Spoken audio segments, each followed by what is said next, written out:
Please come forward and say sorry to মিষ্টি।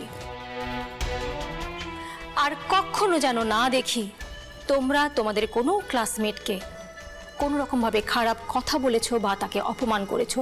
তোমাদের যা কিছু বলার থাকবে তোমরা আমাকে এসে বলবে, বুঝতে পেরেছো?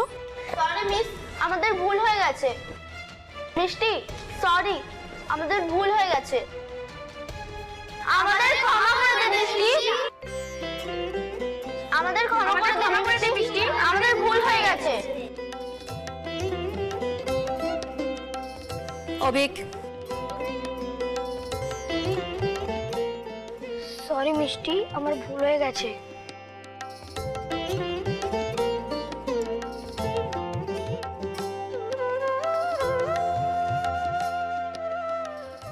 আমরা বসি। থ্যাংক ইউ ম্যাডাম, অনেক ধন্যবাদ আপনাকে। মাঠান, আপনার চা। আচ্ছা দাদু ভাই পুতুলের কারখানায় যাচ্ছে তো? হ্যাঁ মাঠান, আমি ওদের জল খাবার খাইয়ে দিয়ে এসেছি, এক্ষুনি আসবে। ওই তো ওরা রেডি হয়ে চলে এসছে। আয় আয় মা আয়।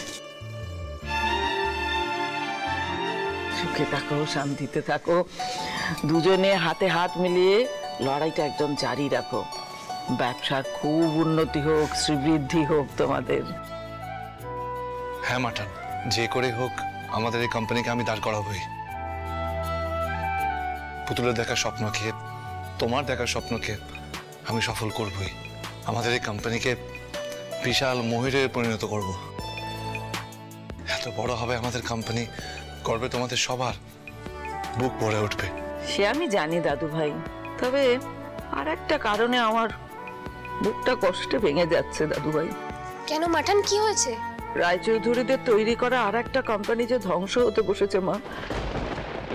যে কোম্পানিটার জন্য রাত দিন আমি পরিশ্রম করেছি সেটা চোখের সামনে দেখছি নষ্ট হয়ে যাচ্ছে, শেষ হয়ে যাচ্ছে। যে বড় যন্ত্রণার মা। আমি যে কি করি মাঠান, এই ভরাডুবি থেকে কোম্পানি রেখে আমি কি করে বাঁচাই বলো তো? নিজে যেতে যে কোম্পানির দায়িত্ব নেব সেই উপায়ও তো নেই মাঠান। হ্যাঁ মাঠান, এই সব কিছুর পেছনে একটা বড় ভুল, ওই দাদানের ভুল। পাহাড়া প্যাটার্নি ওই অঞ্জলি ম্যাডামের নামে করে দেওয়া, আর সেই ক্ষমতার বলে তো সবকিছু শেষ হচ্ছে। আর সেই ক্ষমতাটা ওনার আছে বলেই আমরা চাইলেও উনি আমাদের কোম্পানির কাজে ঢুকতে দেবেন না। না হলে সত্যি বলছি মাঠান, এই অবস্থাতেও যদি আমি হাতে দায়িত্ব পাই আমি কোম্পানিকে আবার টেনে দাঁড় করাবই। সে আমি জানি, তোরা ব্যবসাতে ঢুকতে পারছিস না, কেন পারছিস না সে সবই আমি জানি। তো আর একটা জিনিস আমাকে খুব চিন্তায় ফেলে দিচ্ছে, যদি আমাদের এই কোম্পানিটা বন্ধ হয়ে যায় তাহলে এত বড় পরিবার কি করে চলবে পুতুল?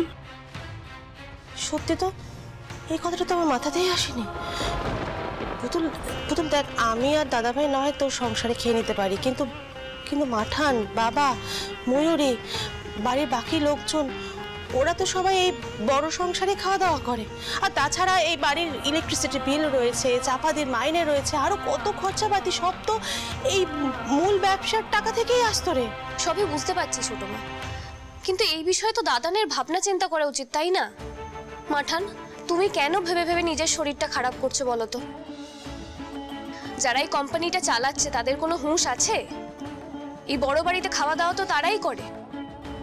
কোম্পানিটা বন্ধ হয়ে গেলে যে আনাজ থেকে শুরু করে ওদের দামি দামি মেকআপের জিনিস, কসমেটিক্স, এই সব কিছুই আসা বন্ধ হয়ে যাবে, সেই হুঁশ আছে ওদের? তুমি কি করবে মাঠান? তুমি একদম এসব নিয়ে ভাবনা চিন্তা করো না। তুমি তো অপারগ, তোমার হাতে কিছু নেই, তোমার হাতে কোনো ক্ষমতাই নেই যে তুমি এখানে কিছু করবে। সবই আমি বুঝতে পারছি, কিন্তু চিন্তা না করে কি করে থাকি বল? আমি তো এখনো এটাকে আমার পরিবার বলে মনে করি। কিছু বেনো জল ঢুকে পড়েছে বলে আমি তো সংসারটাকে ফেলে দিতে পারি না রে।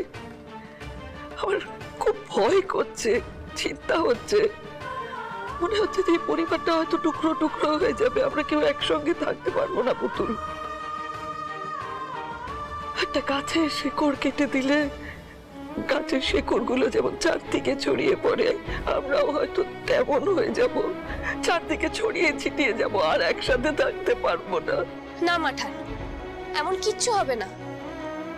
মাঠান, বটগাছের পুরনো শিকড় যখন নষ্ট হয়ে যায় তখন বটগাছের বাকি ঝুড়িগুলো মাটি আঁকড়ে ধরে, গাছটাকে দাঁড় করিয়ে রাখতে সাহায্য করে। তোমার নাতি আর আমি হলাম এই রায়চৌধুরী পরিবারের বিরাট বড় বটগাছের ঝুড়ি। আমরা এই মাটি আঁকড়ে ধরেই থাকবো। তুমি ভাবলে কি করে মাঠান, আমি আর তোমার নাতি থাকতে তোমাদেরকে এইভাবে ছিন্নমূলের মতো ছড়িয়ে পড়তে দেব? তা কখনো হয়? বুক দিয়ে আগলে রাখবো মাঠান, যাই হয়ে যাক না কেন। এই যে তুই বললি, আর খানিকটা নিশ্চিন্ত লাগছে। বাইরের লোকজন এসে এই সংসারটাকে দখল করেছে, কোম্পানি দখল করেছে, তাদেরকে আমার কিছু বলার নেই। কিন্তু মাঠান, আপনার ছোট ছেলে, সে তো নিজের ঘরের লোক। কোন আক্কেলে বলুন তো সে নিজের ঘরে শীতটা কাটলো? কোম্পানির এত টাকা নয় ছয় হচ্ছে, সবই তো ওর চোখের সামনেই হচ্ছে। বলুন, তোমার স্বামী চিরকালই লোভী আর নির্বোধ। সেজন্য আগে কমলিকার হাত ধরেছিল, তারপরে অঞ্জলি। তবে এটা ঠিক, কমলিকা অঞ্জলির থেকে অনেক ভালো। সে অন্তত যে ডালে বসেছিল সেই ডালটাকে কাটতে চায়নি, শুধু গাছের দখলটা চেয়েছিল। আর এই নির্বোধ অহংকারীদের দল এত কাটতে কাটতে গাছটাকেই শেষ করে দিচ্ছে। কথাটা ঠিকই বলেছো। ছোটকা যে কি করে এত বড় সর্বনাশটা হতে দিল? কপালটা আমারই পোড়া, পোড়া কপাল আমার পুতুল। বিশ্বাস কর, আমি অনেক চেষ্টা করেছি ওকে বোঝানোর, বোঝে না।